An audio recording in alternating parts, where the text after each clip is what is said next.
Assalamualaikum warahmatullahi wabarakatuh. Jumpa lagi dengan saya Tama dalam Ada Apa Gerangan 2. Bagaimana kabar kalian? Semoga selalu diberikan kesehatan dan juga rezeki yang cukup. Seperti yang kalian ketahui, di Ada Apa Gerangan ini saya akan khusus membacakan cerita-cerita mistis bersambung. Dan kali ini kita akan lanjutkan cerita sebelumnya tentang sebuah pendakian ke Gunung Salak oleh Mapala, salah satu universitas, yang akhirnya mereka malah terjebak dan kembali ke masa lalu, tepatnya di tahun 1986, di mana tahun itu terjadi sebuah tragedi. Mapala di kampus mereka hilang dan tak pernah ditemukan. Nah, seperti apa kelanjutan ceritanya? Langsung saja kita simak. Teman-teman, ada apa gerangan? Ceritanya mulai dari sini. Feby menahan nafas sambil membekap mulutnya sendiri. Ia benar-benar tak menyangka melihat pemandangan seperti itu. Santi dan Alex ternyata memanfaatkan kelengahan yang lain untuk berbuat mesum. Di tempat seperti ini, di waktu yang sama sekali tak tepat. Bukankah hal semacam itu jelas-jelas termasuk pantangan dalam pendakian? Perangan samar yang keluar dari mulut mereka membuat bulu kuduk Feby meremang. Dari caranya, Alex terlihat sudah terbiasa melakukannya, sementara Santi tak keberatan. Feby yang baru pertama kali menyaksikan adegan dewasa secara langsung hanya bisa tercekat tak percaya dengan apa yang sedang ia lihat. Feby, kamu di mana? Suara Yanu tiba-tiba terdengar memanggil dari kejauhan. Feby langsung panik. Itu suara Yanu yang rupanya sedang mencarinya. Ia buru-buru menutup rapat semak yang tadi ia singkap agar tak ketahuan sedang mengintip. Santi dan Alex mungkin saja mendengar panggilan itu, dan Feby tak mau sampai mereka sadar bahwa ada saksi mata. Ia pun segera menjauh dari tempat itu secepat mungkin. Untuk menghindari Yanu, Feby memilih jalur lain. Ia terus berlari, sesekali menoleh ke belakang dengan dada berdebar. Suara desahan dari Santi masih terasa terngiang-ngiang di telinganya. Bagaimana bisa mereka melakukan hal seintim itu di lokasi seperti ini? Apa mereka tidak takut membawa sial? Pikirnya gelisah. Tiba-tiba bunyi ilalang tersibak. Feby menghentikan langkahnya. Di depannya terbentang jurang yang sangat curam. Jika ia tak berhati-hati, sedikit saja terpeleset, tubuhnya bisa langsung jatuh menghantam bebatuan besar di bawahnya. Kepala bisa remuk bila sampai terbentur keras. Ia mencoba menenangkan diri, namun justru terdengar langkah kaki lain mendekat dari arah belakang. Feby celingukan, panik mencari tempat bersembunyi. Tapi kemana ia harus lari sekarang? Nafas terasa begitu berat, bahkan untuk sekedar bergerak. Dari tempatnya mengintip, Feby melihat seseorang merayap di tepi jurang, berusaha menyamarkan diri dengan menempelkan tubuh ke tanah. Ia tampak mati-matian menutup tubuhnya agar tak tertangkap oleh sosok misterius yang langkahnya kini terdengar mendekat. Kalau itu makhluk halus, bukankah biasanya tak menampakkan diri di siang bolong? Batin Feby. Ia yang memperhatikan dari kejauhan ikut menahan nafas, seakan bisa merasakan ketegangan itu langsung. Orang itu terlihat berulang kali merapal doa sambil melirik celah semak, mencari momen aman untuk kembali bergabung dengan yang lain. Dari balik pepohonan muncullah sosok lelaki berbalut jubah hitam. Wajahnya sulit dikenali karena sebagian besar tertutup kain, hanya menyisakan sepasang mata yang tampak tajam. Tangannya menggenggam sesuatu berwarna putih. Dari kejauhan, Feby menduga itu semacam karung goni. Tapi, untuk apa ia membawanya ke jalur seterjal ini? Masa ia hanya untuk mengumpulkan rumput kambing? Lucu sekali membayangkannya. Bagaimana mungkin demi hewan peliharaan, seseorang harus bersusah payah mendaki sejauh ini? Padahal di kaki gunung rumput hijau tumbuh melimpah. Cukup lama suasana hening. Begitu keadaan mulai tenang, orang yang bersembunyi tadi tampak bersiap meninggalkan tempatnya. Namun langkah kaki kembali terdengar. Kali ini sosok berjubah hitam itu memanggul karung putih yang jelas terlihat berat. Rasanya bukan rumput. Feby yang sejak tadi menyaksikan ikut menegang. Orang itu kembali merapatkan tubuhnya ke tanah, tak ingin ketahuan. Mata Feby pun terpaku pada ujung karung itu. Allahu Akbar! Desis Feby nyaris tak terdengar. Kedua tangannya refleks menutup mulut. Dari ujung karung tampak helaian rambut hitam menjuntai. Rambut manusia. Ya Allah, jangan-jangan isinya mayat, pikirnya ngeri. Sosok itu semakin lama semakin mendekat. Bahkan langkahnya menuju ke arah bibir jurang. Dari kejauhan, Feby bisa melihat seseorang merayap dengan tubuh bergetar, berusaha keras menghindar dari penglihatan makhluk aneh itu. Seandainya sampai ketahuan, nyawa bisa melayang hanya dengan sekali dorong. Pria berjubah hitam itu kemudian meletakkan karung yang ia pikul, lalu membuka sedikit seolah ingin memastikan isi di dalamnya. Feby hampir tak percaya dengan matanya. Helaian rambut yang menjuntai dari karung itu jelas milik seseorang yang ia kenal. Kak Santi, batinnya tercekat. Tangannya bergetar saat menyadari ada jam tangan yang ikut terlihat. Benda itu terlalu familiar baginya. Ia sering melihat Santi memakainya. Namun pikirannya berusaha menolak. Mungkin itu hanya kebetulan. Bukankah jam seperti itu bisa dimiliki siapapun? Tapi logikanya runtuh ketika karung itu bergoyang pelan, seakan tubuh di dalamnya masih bernafas, atau mungkin justru sekarat. Feby semakin panik. Kalau benar itu Santi dan dia masih hidup, lalu kenapa pria itu hanya menatap dingin tanpa melakukan apapun selain mengikat kembali ujung karung? Apakah Santi sudah pingsan? Atau lebih buruk lagi, sudah tak bernyawa? Air mata Feby menetes deras. Ia menutup mulutnya rapat-rapat agar tak mengeluarkan suara. Bayangan paling menyeramkan muncul di kepalanya. Bila pria itu menendang karung ke dalam jurang, tamatlah riwayat siapapun yang ada di dalamnya. Sekalipun hanya pingsan, mustahil bisa selamat dari jatuh setinggi itu. Pria berjubah itu sempat menoleh. Matanya menyapu sekitar dengan curiga. Feby langsung kaku menahan nafas. Situasi semakin mencekam dan ia sadar sekali saja pria itu melangkah ke arahnya, tak ada lagi jalan keluar. Feby menahan nafas sambil mengamati sekitar dengan rasa was-was. Tubuhnya merapat ke tanah, tangannya menggenggam apa saja yang bisa dijadikan pegangan agar tak terperosok. Ia sadar teriakan sekecil apapun bisa membawa masalah baru yang tak terduga. Sosok pria yang tadi terlihat kini berjalan menyusuri jalan setapak. Gerakannya cepat seolah melayang. Dan anehnya, ia tak pernah benar-benar menjejak tanah. Lelaki itu justru melangkah di atas semak belukar yang tumbuh liar di tepi jalan, seakan berusaha agar jejak kakinya tak tertinggal sedikit pun. Lebih dari setengah jam, Feby tetap berdiam di sana dengan tubuh yang kaku. Air mata mengalir tanpa suara. Hanya bulir bening yang menetes membasahi pipinya. Setelah menunggu cukup lama, ia akhirnya memberanikan diri untuk bangkit. Dengan tubuh masih gemetar hebat, Feby mengintip ke bawah. Setiap gerakan ia lakukan perlahan, penuh hati-hati, takut terpeleset yang bisa merenggut nyawanya seketika. Kenapa hilang? Bisik Feby lirih. Karung itu sudah tidak ada. Hal tersebut membuatnya tercengang.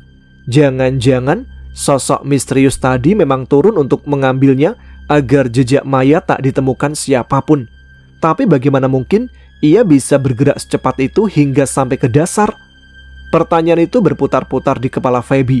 Sebuah misteri yang sulit ia temukan jawabannya. Feby tidak mau bernasib sial.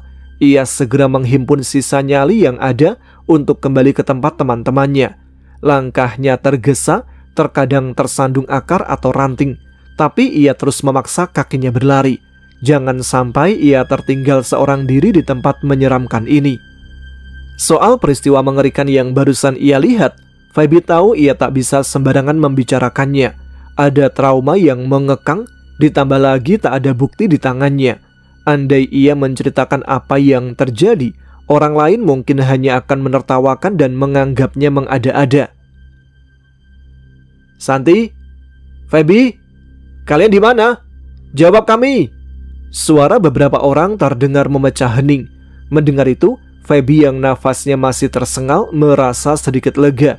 Setidaknya, ia tahu dirinya tidak benar-benar ditinggalkan sendirian.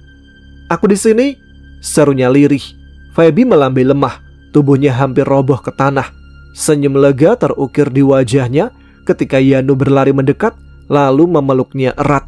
Tak lama Sela pun menyusul, ikut merangkul Feby dengan penuh kekhawatiran. "Kamu kemana aja? Kami panik mencarimu. Kak Santi juga hilang," ucap Sela dengan wajah cemas. Jantung Feby serasa terhenti sejenak. Apa mungkin sosok di dalam karung yang tadi ia lihat benar-benar Kak Santi? Feby tak mau banyak bicara. Tubuhnya masih gemetar hebat, sulit ditenangkan. Ia hanya bisa menatap sekeliling dengan mata berkaca-kaca.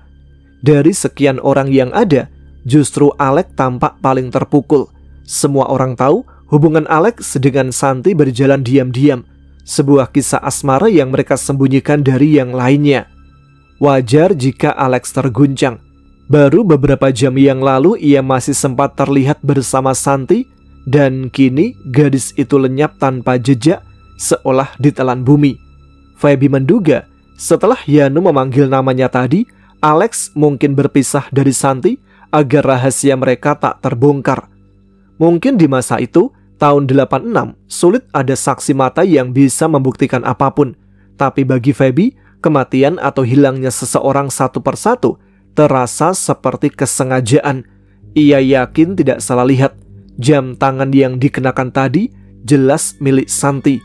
Sebuah hadiah ulang tahun dari Alex yang sering dipamerkan dengan bangga. Feby mencoba mencari alasan ketika teman-temannya menanyakan kemana ia menghilang. Dengan suara bergetar, ia mengatakan bahwa tadinya ia hanya ingin mencari tempat untuk buang air besar. Namun, perhatiannya teralihkan oleh kupu-kupu yang berterbangan, membuatnya tanpa sadar mengikuti arah binatang sampai akhirnya tersesat. Sambil sesekali menahan tangis, Feby berusaha meyakinkan mereka. Padahal, di dalam hatinya, pengalaman beberapa jam yang lalu itu masih terasa mencekam. Gambaran mengerikan yang baru saja ia lihat masih jelas membekas di mata dan pikirannya. "Kamu sempat ke arah timur atau barat? Atau jalan setapak mana yang kamu pilih?" tanya Alex dengan nada penuh selidik, seolah ia mencurigai sesuatu. Feby menatapnya sekilas lalu menunduk. Dalam keadaan seperti ini, ia merasa perlu sedikit mengaburkan kenyataan. Jika terlalu jujur, bisa jadi ada hal yang tak diinginkan terbongkar. "Ke barat," jawabnya singkat. Alex hanya tersenyum tipis, tak menyadari bahwa Feby sebenarnya berbohong. Faktanya, ia sempat berlari ke arah timur, sengaja mengikuti langkah mereka dari jauh. Setelah mengintip sebentar, barulah ia berlari kembali ke arah barat. Meski akhirnya, jalur itu malah menuntunnya ke sebuah jurang yang cukup curam. "Istirahat dulu, biar beberapa dari kita lanjut cari Santi," ujar salah satu dari mereka untuk menenangkan suasana. Feby sebenarnya ingin sekali menceritakan apa yang ia lihat, supaya teman-temannya tak perlu lagi mencari. Namun lidahnya keluh. Bagaimana harus memulai, sedangkan ia sendiri belum siap mengungkapkan kebenaran. "Aku tadi melihat kalian berdua berjalan ke arah belakang pohon. Entah itu ke timur atau ke barat setelahnya, aku tidak tahu pasti. Tapi jujur saja, kamu dan Santi tidak melakukan sesuatu yang terlarang kan? Jangan ulangi kesalahan awal pendakian. Kalau benar begitu, akibatnya bisa sangat buruk. Kita bisa celaka, Alex. Apalagi tanpa Santi, jumlah kita sekarang jadi ganjil." Ujang tampak mencurigai sesuatu. Instingnya yang tajam seakan-akan radar membuat Feby semakin gelisah. Ia menunduk, takut kalau kebohongannya tadi bisa terbongkar begitu saja. "Kalau jumlah kita ganjil, lalu apa yang harus kita lakukan?" tanya Roy dengan wajah pucat. Rasa takutnya jelas terlihat, apalagi dengan keanehan-keanehan yang terus menimpa mereka sejak awal pendakian. Semua itu bukan hal yang bisa diabaikan begitu saja. Mereka hanya saling bertukar pandang. Pendakian telah berjalan setengah dan kini mereka terjebak dalam dilema. Mundur bisa berarti celaka karena bertentangan dengan mitos ganjil. Naik pun sama saja. Setiap langkah membawa ancaman baru. Sela duduk bersandar pada batang pohon, menatap kosong ke arah kabut yang menggantung di kejauhan. Senyum getir muncul di wajahnya, lalu perlahan berubah jadi tangis. Aku kangen sama ibu. Biasanya sore-sore begini kalau hari libur, dia selalu teriak dari dapur. Sela, cepet turun, mandi. Anak perempuan kok malas mandi, udah kayak kucing aja. Dulu aku sering jengkel, merasa dia itu bawel. Padahal sekarang justru teriakan itu yang paling aku rindukan. Feby yang sejak tadi duduk di sampingnya hanya bisa meraih jemari Sela. Ia ikut merasakan rasa kehilangan yang sama. Wajahnya ikut muram, meski ia berusaha menahan perasaan itu agar tak pecah menjadi tangis. Di sisi lain, Andi ikut bersuara, mencoba menenangkan suasana, walau suaranya sendiri bergetar. Aku juga kangen papa sama mama, Sel. Kita ternyata salah ya, terlalu memaksa untuk mendaki. Bahkan aku pergi tanpa izin. Kupikir perjalanan ini bakal penuh tawa. Kita bisa mendirikan tenda sambil bercanda, bernyanyi ramai di sekitar api unggun, lalu pulang dengan hati riang. Tapi kenyataannya, ia menghela nafas panjang. Semua tak seperti yang kita bayangkan. Feby menoleh ke arah Sela. Wajah yang biasanya selalu terlihat tegar, kini tampak rapuh. Sorot matanya suram, berbeda jauh dari biasanya. Memang setiap menit di sini seolah tak pernah berjalan normal. Selalu ada kejadian ganjil yang membuat semuanya cemas, terus menerka-nerka. Setelah ini, apalagi yang akan muncul? Pikiran itu berulang-ulang memenuhi kepala Feby tanpa henti. Sela akhirnya mengangguk pelan. Aku juga awalnya mengira perjalanan ini bakal menyenangkan. Segalanya sudah kami rencanakan dengan matang, tapi ternyata jalannya tidak mudah, malah menakutkan. Rasanya jauh berbeda dengan yang kami bayangkan dulu. Dan lebih parah lagi, ini tahun 86, situasi yang kita hadapi sekarang benar-benar di luar dugaan. Sela kembali terisak. Feby segera meraih bahunya, menarik garis itu dalam dekapannya. Ia tahu betul rasa takut yang terus menghantui Sela sejak awal pendakian ini. Gunung yang masih perawan, rimbun dan jarang dijamah, kini terasa menekan batin mereka. Apalagi perbedaan tahun 86 menjadikan suasana semakin asing dan menyeramkan, seolah tanah yang mereka pijak penuh rahasia. Jangan nangis, Sel. Aku juga merasakan hal yang sama. Bahkan aku... Feby buru-buru menghentikan kalimatnya. Ia hampir saja keceplosan soal peristiwa yang melibatkan Santi. Sela menoleh, matanya basah. Bahkan apa, Feb? Kamu masih takut karena kejadian malam itu ya? Feby hanya mengangguk pelan. Ia tak sanggup berkata jujur tentang apa yang sebenarnya terjadi beberapa jam yang lalu. Bayangan mengerikan masih melekat jelas. Santi, tubuhnya terikat karung, ditendang begitu saja ke jurang. Ngeri, entah manusia macam apa yang sanggup melakukan hal sekejam itu. Kalau Alex tahu, dia pasti hancur hatinya, gumam Feby lirih. Yanu menghampiri mereka. Ia tak ikut serta dalam pencarian Santi, melainkan berdiri santai seolah ingin menambahkan sesuatu. Kamu tahu nggak? Mereka berdua itu, Alex dan Santi, sering ketahuan bermesraan. Aku masih ingat waktu mau masuk tenda, aku nggak sengaja lihat sendiri. Yanu mengangkat tangannya, memperagakan gerakan dua orang yang sedang berciuman. Lagi asik tukar-tukaran air liur. Sela menutup wajahnya, merasa tak nyaman dengan cara Yanu menyampaikan. Feby hanya terdiam, dadanya sesak. Semakin banyak rahasia yang terbuka, semakin berat pula beban yang harus ditanggung mereka di atas gunung ini. Feby hanya bisa menarik nafas panjang. Ia sebenarnya melihat lebih banyak daripada yang orang lain ketahui. Ia sempat menyaksikan bagaimana Alex begitu leluasa menikmati kebersamaan dengan Santi, tanpa peduli tempatnya hanya semak belukar. Seakan-akan tak ada rasa takut pada bahaya sekitar.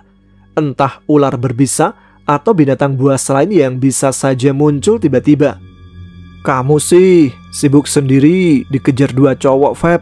Jadi gak tahu cerita lain yang lebih heboh. Sekarang Wati malah kelihatan murung, seperti kehilangan semangat. Padahal malam-malam sebelumnya dia kan jadi penari ronggeng dadakan. Celetuk Yanu sambil nyengir. Yanu memang paling senang bergosip. Kalau sudah mulai, obrolan semacam itu pasti akan melebar panjang. Feby yang sudah penat dengan kepalanya akhirnya menarik kaki Yanu agar dijadikan alas kepala. "Biarkan aku rebahan sebentar, Yan, jangan gerak dulu," pinta Feby setengah malas. Iya, santai aja. Tidur sana, biar aku jagain di sini," jawab Yanu sambil menepuk-nepuk kakinya. Yanu kemudian mengusap pelan pucuk kepala Feby. Gerakannya lembut seperti kasih sayang seorang ibu yang menenangkan anaknya. Justru hal kecil itu membuat rasa bersalah dalam diri Feby semakin kuat. Ia menyesali keputusannya ikut pendakian ini. Seharusnya ia memilih berlibur di rumah atau mungkin pergi ke Bali. Itu pasti jauh lebih menyenangkan ketimbang harus menantang maut di gunung ini. "Tolong, Feb, tolong, sakit sekali. Bukalah karung ini, aku nggak kuat." Suara Santi terdengar memekik dari dalam karung, membuat bulu kuduk Feby berdiri. Kabut putih menebal membuat pandangan Feby nyaris tertutup. Ia berusaha menepisnya dengan tangan, seakan asap itu bisa disingkirkan begitu saja. Di tengah kepadatan kabut, terdengar suara yang sangat dikenalnya, suara Santi. Meski baru beberapa hari bersama, Feby yakin betul itu adalah suara gadis itu. "Lepaskan talinya, Feb, buka!" Suara rintian itu terdengar pilu, menusuk hati. Feby menoleh ke segala arah, matanya mencari-cari. Benarkah Santi belum mati? Tanpa berpikir panjang, Feby terus melangkah. Batu-batu besar yang menghadang tak membuatnya berhenti. Ia menginjak bebatuan dengan hati-hati, berharap segera menemukan keberadaan Santi sebelum terlambat. Membiarkan Santi terjebak dalam karung lebih lama, jelas tak sanggup ia lakukan.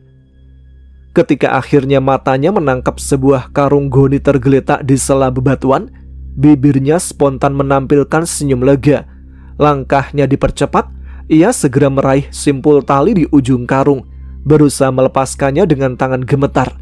Dalam hati ia berdoa, semoga masih ada kesempatan menyelamatkan gadis itu. Namun begitu mendekat, Feby tertegun. "Darah, banyak sekali darah," gumamnya pelan. Ia sempat ragu untuk membuka. Cairan merah pekat sudah merembes keluar, membasahi permukaan karung. Hatinya dilanda dilema. Tadi jelas-jelas ia mendengar Santi memohon minta dilepaskan. Dengan sisa keberanian, ia nekat membuka simpul karung dan melongok ke dalam. Sekejap kemudian, tubuhnya kaku. Feby melepaskan karung itu dan mundur dengan wajah ngeri. Yang dilihatnya membuat bulu kuduk berdiri. Santi sudah tak bernyawa. Tubuhnya mengenaskan, penuh darah, tak lagi bergerak. Feby tercekat. Kalau begitu, suara yang ia dengar barusan suara siapa?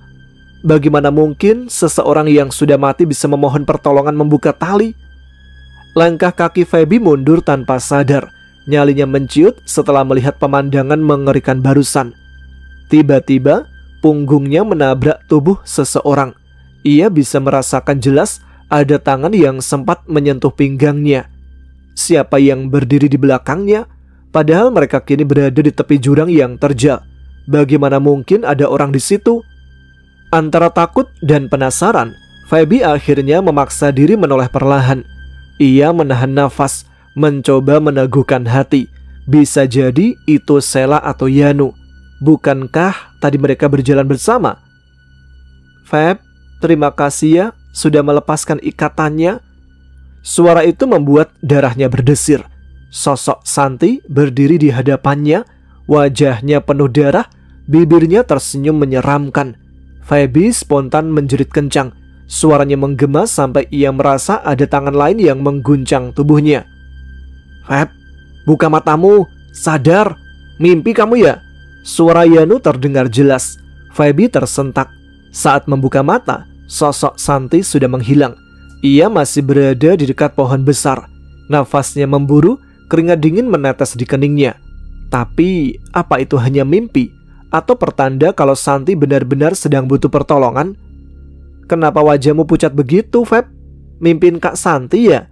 tanya Sela yang memperhatikan dari samping. Feby hanya mengangguk pelan, matanya masih kosong menatap tanah. "Aku juga khawatir," timpal Yanu. "Mudah-mudahan teman-teman kita bisa segera menemukan Kak Santi sebelum matahari terbenam." Yanu lalu mengalihkan pandangannya, memperhatikan arah jalan di mana beberapa lelaki lain masih sibuk menyisir area hutan, mencari jejak yang hilang. Sejak tadi, Wati hanya duduk bersandar di bawah pohon besar tak jauh dari tempat mereka. Perempuan itu diam saja, matanya kosong menatap entah kemana.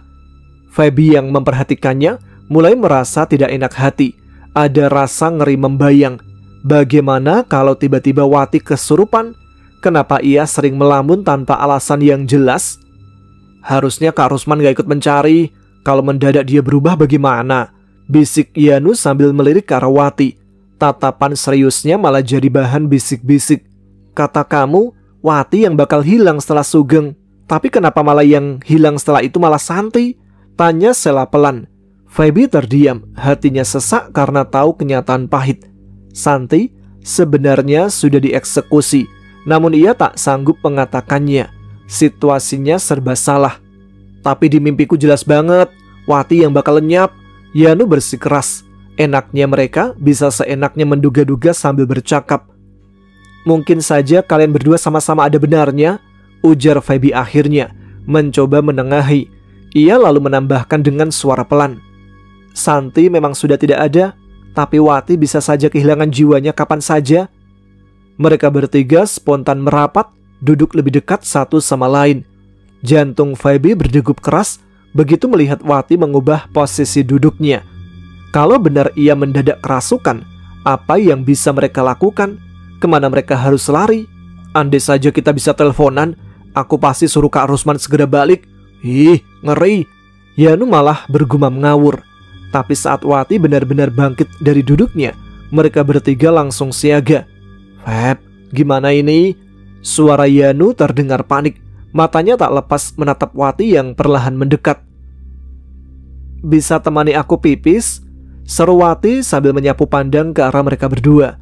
Feby melihat bagaimana suasana mendadak canggung karena mereka malah saling tunjuk satu sama lain. Kamu aja Yan, kamu kan laki-laki. Sela cepat menimpali. Yanu hanya menggeleng. Matanya tetap tertuju pada Wati dengan ekspresi enggan. Justru karena aku cowok, jangan aku yang menemani. Gak etis lah, saut Yanu dengan nada kesal. Ia memanfaatkan alasan soal gender untuk menghindar. Kamu aja ya Feb, temani aku tolong, pinta Wati. Feby menelan ludah. Aku? Tangannya refleks menunjuk ke dirinya sendiri. Anggukan mantap Wati membuat Feby tak bisa menolak, meskipun hatinya ciut. Bagaimana ini? Pikirnya panik. Ya udahlah. Mereka pun berjalan bersama. Kak, jangan terlalu jauh ya. Kalau yang lain balik, kita masih bisa melihat, ujar Feby mengingatkan Wati. Sela yang ikut berjalan bersama mereka hanya mengangguk pelan. Tak terlalu peduli dengan jarak, tetapi tetap mengikuti langkah keduanya. Feby yang memperhatikan dari belakang menyadari bahwa Wati, anggota Mapala 86 yang berjalan di depan, tidak menyadari anggukan Sela karena fokus memimpin langkah. Sela dan Feby mengekor di belakangnya, menjaga jarak agar tak kehilangan arah. Yanu bukannya ada di sana. Nanti dia pasti kasih tahu yang lain kalau kita berhenti sebentar, cuma buat buang air kecil. Gumam Wati sambil melirik ke arah pohon besar tempat Yanu menunggu sendirian. Memang benar, Yanu berada tidak jauh dari sana. Tetapi Feby bertanya-tanya, kenapa hanya untuk pipis saja mereka mesti repot memilih tempat. Tiba-tiba aku merinding Feb, bisik Sela. Tangannya beberapa kali mengusap tengkuk, seolah ada hawa dingin aneh yang menyelinap. Wajahnya terlihat gelisah. Ah, itu cuma perasaanmu aja Sel. Udah, jangan berpikir aneh-aneh, balas Feby dengan nada rendah, hampir berbisik, agar tak terdengar oleh yang lain. Kemudian Wati berujar lirih. Sampaikan ke Roy, aku belum bisa menjawab perasaannya. Kalau nanti aku tidak ada. Feby tercekat. Ia menelan ludah, lalu bertukar pandang dengan Sela. Kata-kata Wati barusan membuat bulu kuduknya meremang. Apa maksudnya? Kenapa Wati tiba-tiba bicara seolah berpamitan? Itu terdengar seperti salam perpisahan, Kak. Bukankah itu terlalu cepat? Jangan menginginkan hal-hal di luar jangkauan kita, ucap Feby mencoba mengusir kecemasan. ucapan juga doa. Lebih baik kita bicara yang baik-baik saja.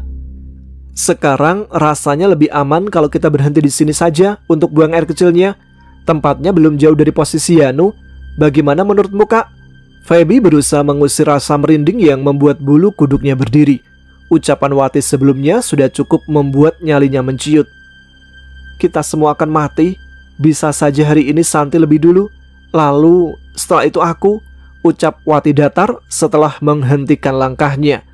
Wati menoleh sebentar, lalu pandangannya bertemu dengan Sela. Mereka saling meremas jemari erat. Sejak tadi memang mereka berjalan sambil bergandengan tangan. Jangan terlalu tegang begitu, aku cuma bercanda.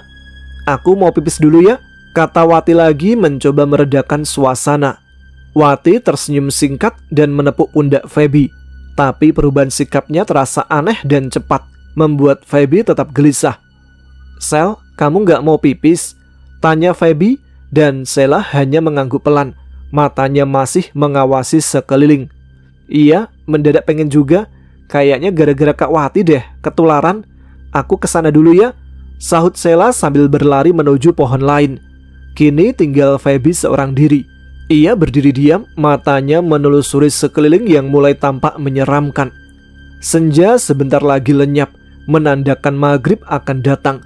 Dalam hatinya ia bertanya-tanya, apakah ini saatnya makhluk-makhluk gunung keluar dari persembunyiannya? Tak ingin berlama-lama, Feby segera memutuskan untuk memilih tempat dan menyusul. Feby tak ingin membuang waktu. Ia segera mencari semak yang cukup aman untuk buang air kecil, lalu menyiapkan tisu basah yang selalu ia bawa di saku jaketnya. Begitu selesai, Feby kembali ke titik semula. Namun tak ada seorang pun di sana. Tempat yang tadi mereka sepakati sebelum berpencar kini kosong. Sebuah kegelisahan menyelinap. Apa mereka meninggalkanku? Ia mencoba menguatkan diri dan melangkah perlahan. Meski tubuhnya tetap di tempat, ada rasa ragu yang menahan langkahnya. Takut jika di balik semak justru ada sosok tak diharapkan. Bisa saja sesuatu yang menakutkan. Sela, jangan bercanda, seru Feby, suaranya sedikit gemetar. Ia menoleh ke segala arah. Kak Wati, udah selesai belum? Panggilnya lagi, namun tak ada jawaban. Jemarinya tanpa sadar meremas ujung bajunya sendiri. Dalam hati ia menggerutu, kejam banget mereka. Kenapa meninggalkan aku sendiri? Sela benar-benar keterlaluan, batinnya. Tiba-tiba Feby membeku. Ia menajamkan telinga, berusaha mendengar dengan sisa keberaniannya. Seolah-olah ada langkah kaki dari belakang. Jangan-jangan pria berjubah gelap.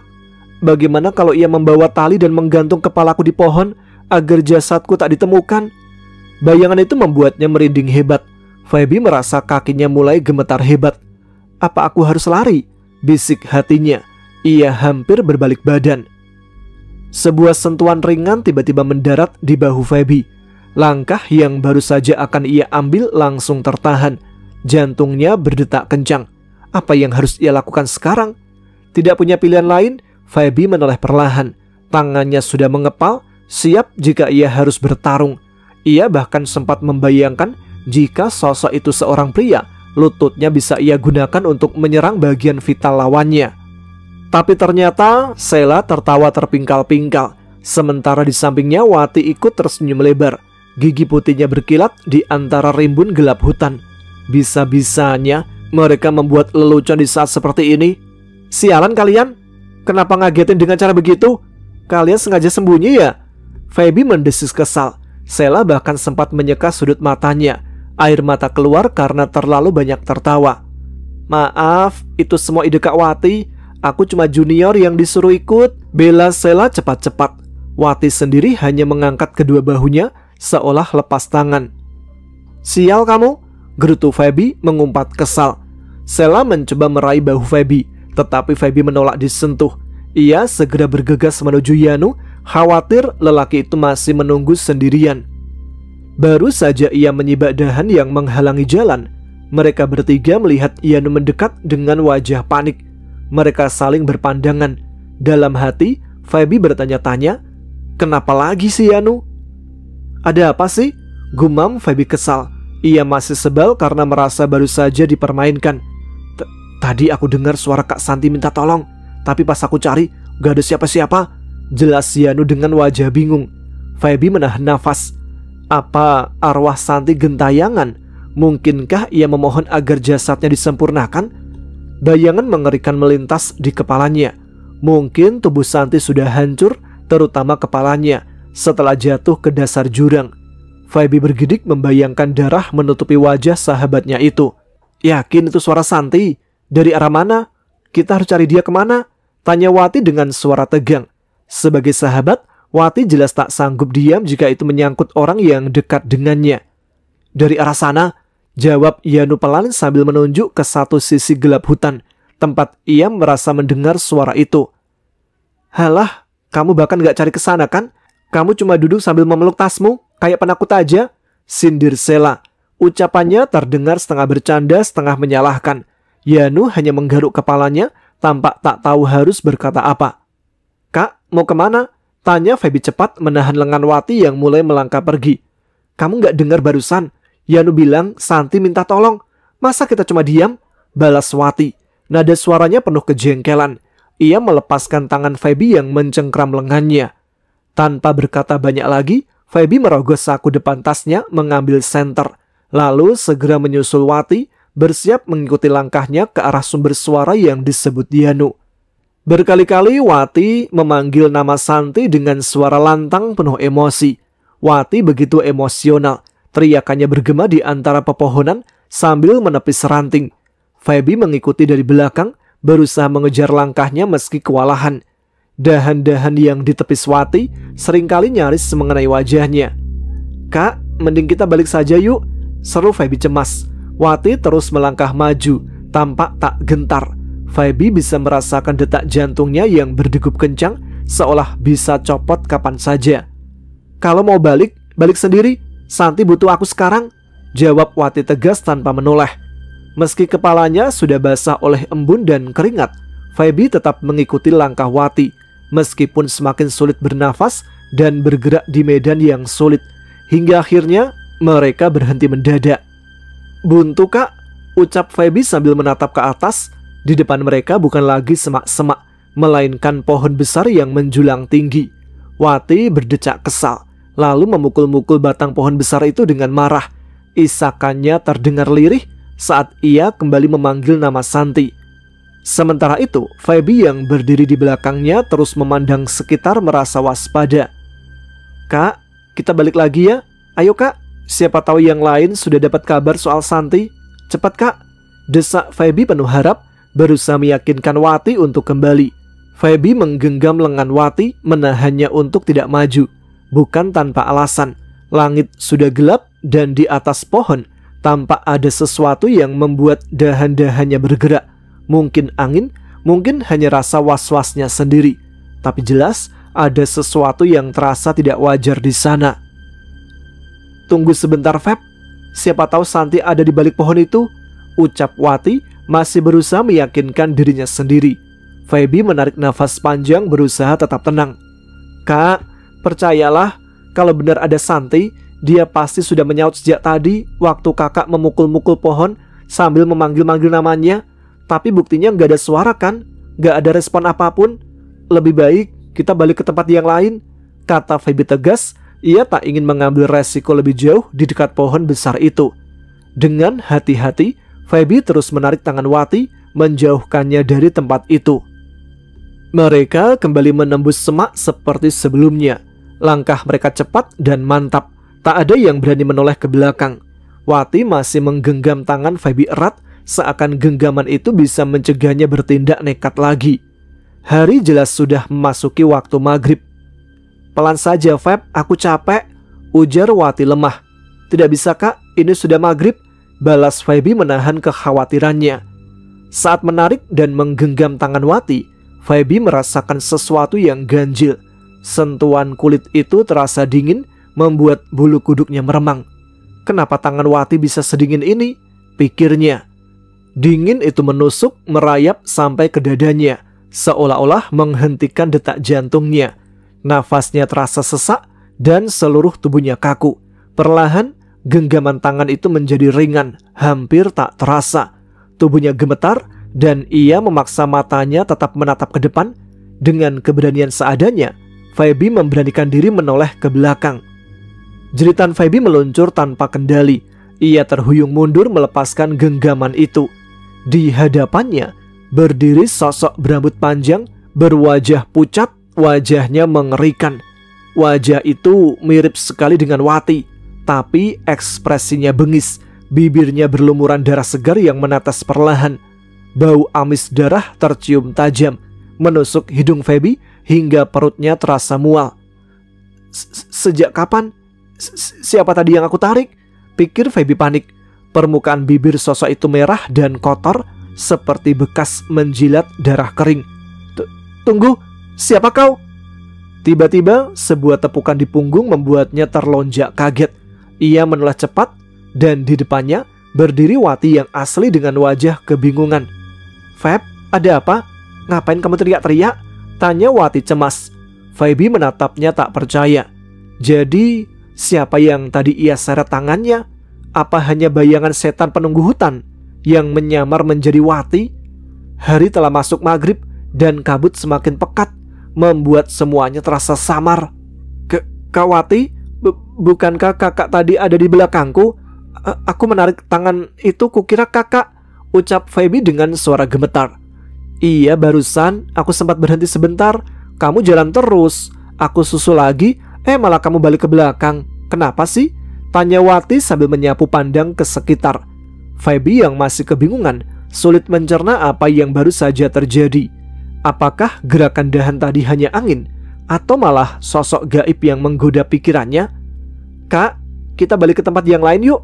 Yanu dan Sela pasti sedang menunggu kita, desak Feby cepat. Bulu kuduknya meremang, membuatnya ingin segera pergi. Syukurlah Wati mengangguk setuju. Mereka kembali berjalan beriringan, sementara dada Feby berdebar kencang antara percaya dan ragu. Sejak kapan Wati menyusulnya? Jelas-jelas tangan yang ia genggam tadi terasa seperti tangan Wati. Mengapa bisa berubah? Feby menepis pikiran buruk itu. Yang penting, Wati yang sekarang bersamanya adalah Wati yang asli. Senter di tangannya menyoroti jalan yang penuh semak dan akar, menerangi setiap pijakan yang licin. Mereka menembus rimbunan itu dengan hati-hati hingga cahaya lampu dari bawah tampak lagi. Mereka tiba di titik pertemuan. Wajah-wajah teman yang lain tampak tegang. Lelah tak bisa lagi disembunyikan dari raut mereka. Namun semua tahu pertanyaan yang sama bergelayut di kepala. Mengapa mereka satu persatu mengalami kejadian aneh yang tak bisa dijelaskan? Apakah ada kabar soal Santi? Tanya Wati memindai wajah teman-temannya. Wajah mereka tampak lesu. Jawaban itu jelas, Santi belum ditemukan. Dugaan Wati benar, mustahil menemukan jejaknya jika bahkan kantong tidur Santi ikut lenyap begitu saja. Santi seperti sugeng, seakan ditelan bumi, menghilang tanpa bekas. Rapi sekali jejaknya. Apa perbuatan makhluk halus? Atau mungkin justru ulah manusia yang menginginkan tubuh mereka untuk dijadikan tumbal dalam ritual pesugihan besar? Itu komentar Rusman membuat Feby refleks mengusap tengkuknya. Bulu kuduknya meremang. Benarkah masih ada aliran seperti itu? Masih kentalkah urusan mistis demi harta di tahun 86? Biasanya Alex yang cepat menyaut, tapi kali ini ia hanya diam. Mungkin rasa tertekan membuat ketua Mapala itu memilih menunduk, menatap tanah yang terhampar, seolah melihat permukaan bumi lebih menenangkan dibanding menatap wajah-wajah cemas yang berkumpul. Ekspresi kusutnya tersembunyi, meski di dalam kepala jelas tersimpan kenangan indah bersama Santi yang tak henti menari-nari. Apa langkah kita sekarang? Apa kita bermalam di sini? Suara Ujang memecah hening. Feby menoleh memperhatikan wajahnya. Terlintas bayangan bermalam di bawah pohon rindang yang tadi diberi sesajen. Pikiran itu membuat nyalinya ciut. Rasanya ingin segera berakhir. Kalau bisa ada gua di dekat sini dan ia langsung pulang. Tentu itu lebih baik. Ia lelah, takut luar biasa. Keberanian yang ia bawa sejak dari rumah lenyap entah kemana. Kalian tetap di sini. Jumlah kita jangan ganjil. Biar aku yang berjalan ke pos berikutnya. Siapa tahu ada jawaban di sana. Kita juga perlu orang lain untuk menemani pendakian. Mudah-mudahan mereka mau meminjamkan anggota. Ucap Andi terdengar mantap, seakan ia mengambil alih komando. Alex hanya menatap, kemudian mengangkat wajah sedikit. Malam ini kamu mau naik sendirian? Apa nggak bahaya? Tanya Kak Alex. Sepertinya ia merasa tidak enak hati bila Andi yang justru harus menanggung resiko itu. Tidak apa-apa Kak, kalau berdua jumlah kita jadi ganjil lagi. Lebih baik aku sendiri saja. Besok saat matahari muncul, aku sudah kembali ke sini. Jawab Andi tenang. Feby melirik ke arah Andi. Meski langkah itu penuh resiko, ia melihat keberanian yang besar dalam diri lelaki itu. Tidak semua orang mau mengambil keputusan berbahaya seperti itu. Apalagi ketika tahu perjalanan menuju pos berikutnya akan ditempuh di malam hari. Kenapa harus bolak-balik? Kalau sudah sampai pos, tunggu saja di sana. Kami akan menyusul dengan jumlah yang sudah genap. Jadi kakak tidak perlu membuang tenaga, usul salah satu dari mereka. Feby berusaha tidak memperlihatkan terlalu banyak perhatian pada Andi. Walau begitu, ia sadar sorot matanya sulit berbohong. Tony yang duduk agak jauh bahkan sampai berdecap kesal. Mungkin karena menyadari perhatian Feby lebih banyak tertuju pada Andi. Kita siapkan makanan dulu. Nyalakan api unggun untuk memasak apapun yang tersisa. Tadi kita juga sempat mencabut singkong liar. Bisa dipanggang bersama nantinya. Soal rencana, kita bicarakan lagi setelah makan. Ujar Andi menutup percakapan. Semua mengangguk setuju, lalu berpencar mencari ranting kering dan dedaunan di sekitar. Bahan sederhana itu cukup untuk membuat api menyala. Kerjasama mereka terasa kuat malam itu. Mungkin karena rasa lapar juga sedang melanda semua orang. Maaf Kak, ucap Feby ketika ranting yang hendak ia pungut dari tanah ternyata lebih dulu dijangkau oleh Kak Wati. Perempuan itu hanya mengangguk sambil tersenyum. Senyum itu terasa aneh di mata Feby. Mirip sekali dengan sosok yang pernah ia lihat. Bahkan seringainya pun sama, membuat Feby spontan mundur selangkah. Kenapa Feb? Tanya Wati heran. Feby hanya tersenyum kaku menggeleng pelan, lalu memilih mencari ranting di sisi lain. Ia berusaha menjauh dari sosok satu-satunya perempuan di kelompok Mapala tahun 86 itu. Feby benar-benar bingung. Apa sebenarnya yang sedang terjadi? Mengapa wajah Wati kerap berubah? Kadang tampak menyeramkan, kadang kembali menjadi wajah lembut yang asli. Perubahan itu membuat batinnya tak tenang. Api unggun akhirnya menyala, cukup memberi hangat pada tubuh yang mulai menggigil. Mereka duduk mengelilinginya, bergantian melempar cerita ringan. Yanu tampak bersemangat membicarakan soal mode. Tak ada yang menanggapi serius, kecuali Sela yang sesekali menimpali. Mungkin karena memang butuh bahan obrolan untuk mengalihkan pikiran dari rasa takut.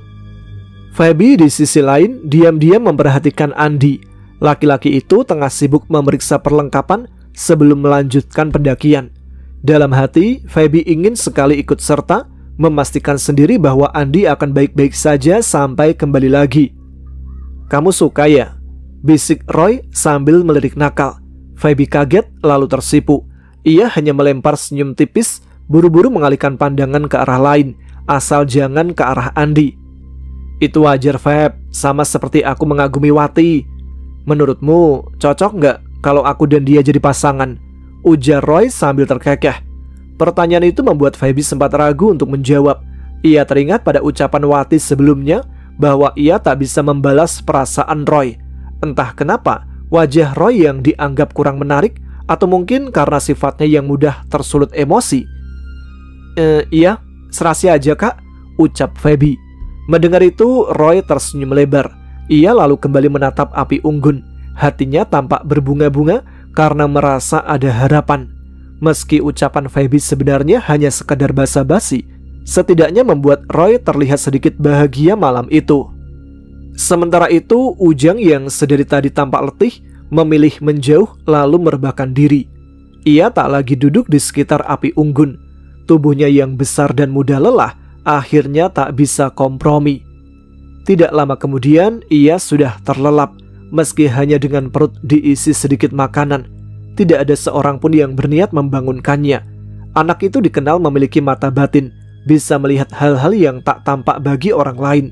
Sosok-sosok gaib yang mungkin berkeliling di sekitar mereka pastinya lebih mudah ditangkap olehnya. Namun, suasana yang semula tenang mendadak berubah ketika seorang tamu tak diundang muncul. Dari jalan setapak, tampak sebuah cahaya obor yang bergerak mendekat. Api itu terayun pelan, dipegang seseorang yang berjalan perlahan. Mereka yang masih duduk menunggu singkong matang serentak menoleh. Sosok itu semakin dekat hingga terlihat jelas. Bukan pendaki, sebab ia datang tanpa tas besar di punggungnya. Tak ada pula perlengkapan seperti yang biasa dibawa naik gunung. Feby tercekat, hatinya bertanya-tanya. Siapa gerangan orang itu? Mengapa muncul tiba-tiba di tengah malam begini? Feby menelan ludah. Pertanyaannya sendiri terasa konyol. Dari bentuk tubuhnya saja sudah jelas orang itu bukan mahasiswa, apalagi anggota Mapala angkatan 86. Wajah dan gerak-geriknya menunjukkan usia yang jauh lebih tua. Sosok asing yang muncul begitu saja itu benar-benar tak seharusnya ada di sana. "Pak, Bapak naik gunung sendirian?" tanya Feby. Orang itu menoleh perlahan. Sorot matanya sayu, gerakannya lambat, seolah penuh beban. Sheila refleks meraih lengan Feby, merasa tidak nyaman dengan tatapan itu. "Aku lapar," jawab pria itu dengan suara serak. Nada suaranya terdengar seperti orang yang kehabisan tenaga. Wajahnya kusut. Feby sempat menduga jangan-jangan pria itu mendaki hanya sebagai pelarian dari sesuatu yang menekan hidupnya. Shh, bisik Alex memberi kode pada Rusman yang sedang asik menikmati singkong bakar. "Bawa satu ke sini," perintah ketua Mapala angkatan 86 itu pada pria kerempeng tersebut. Rusman tak banyak bicara. Ia cepat-cepat mengambil sepotong singkong, meletakkannya di atas daun lebar sebagai alas, lalu setengah berlari menghampiri Alex dan menyodorkan makanan yang ia bawa. Perhatian Feby kini tertuju penuh pada pria paruh baya itu. Lelaki berjanggut tipis tersebut tampak hanya membawa bawaan seadanya. Tak terlihat ransel atau perlengkapan mendaki lain. Entah apa tujuan sesungguhnya hingga ia sampai di lereng Gunung Salak malam itu. "Makanlah Pak, silahkan," ujar Alex mempersilahkan. Tanpa banyak kata, pria itu segera mengangguk kecil lalu menyambar potongan singkong. Ia memakannya lahap, meski sesekali berhenti karena panas. Jemarinya mulai kotor terkena arang, namun ia sama sekali tak peduli. Feby dan yang lain yang sebelumnya masih berbincang, kini lebih memilih diam. Mereka menikmati suguhan sederhana yang ada. Teh panas tanpa gula terasa cukup untuk mengusir dingin. Angin malam berhembus menusuk kulit, membuat kehangatan api unggun semakin terasa berharga. Hidup di alam liar memang jauh dari kata nyaman, pikir Feby. Namun justru itulah yang membuat pengalaman seperti ini bermakna. Hidup apa adanya, menantang resiko, sekaligus membuktikan diri sebagai pecinta alam sejati.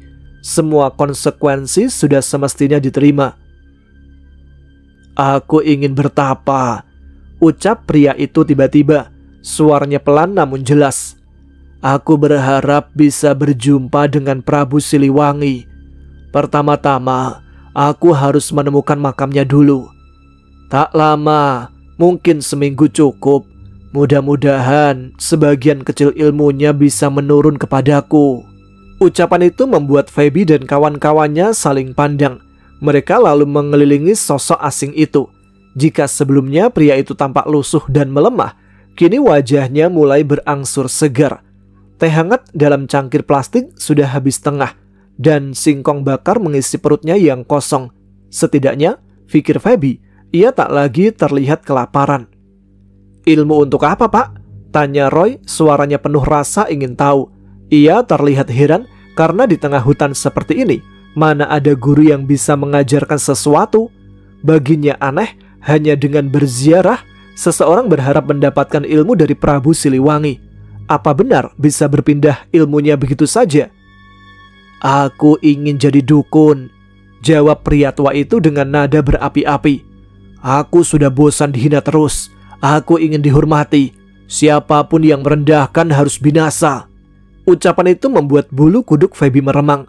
Malam yang semakin larut, ditambah suasana hutan yang sunyi, membuat pernyataan itu terdengar menakutkan. Bagaimana jika sebenarnya yang ditemui bukanlah titisan Prabu Siliwangi, melainkan jin yang menyamar? Bukankah itu sama saja mengabdi pada makhluk halus dan melawan kehendak Tuhan? Tiba-tiba, sebatang ranting besar jatuh menimpa akar pohon.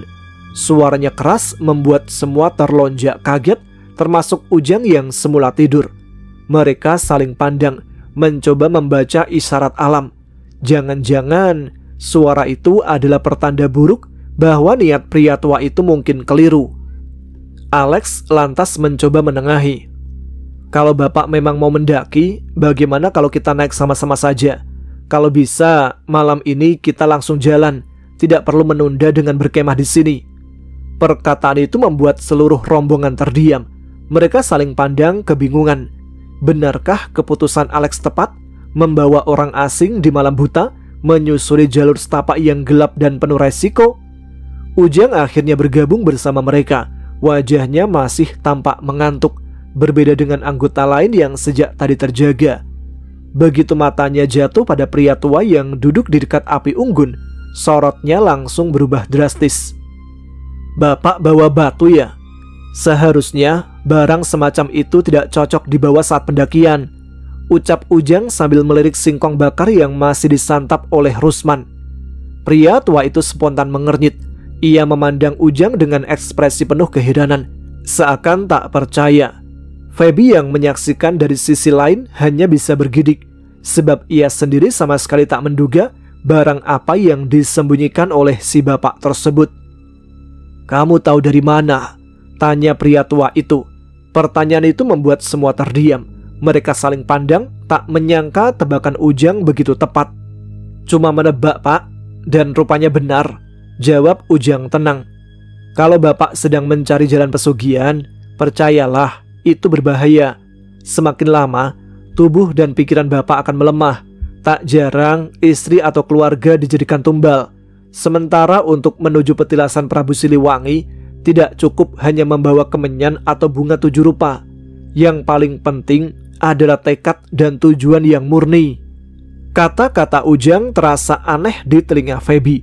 Ia tak pernah mendengar pembahasan seperti itu di bangku kuliah, apalagi di organisasi pecinta alam. Ujang seolah bicara dengan pengetahuan yang datang dari luar nalar.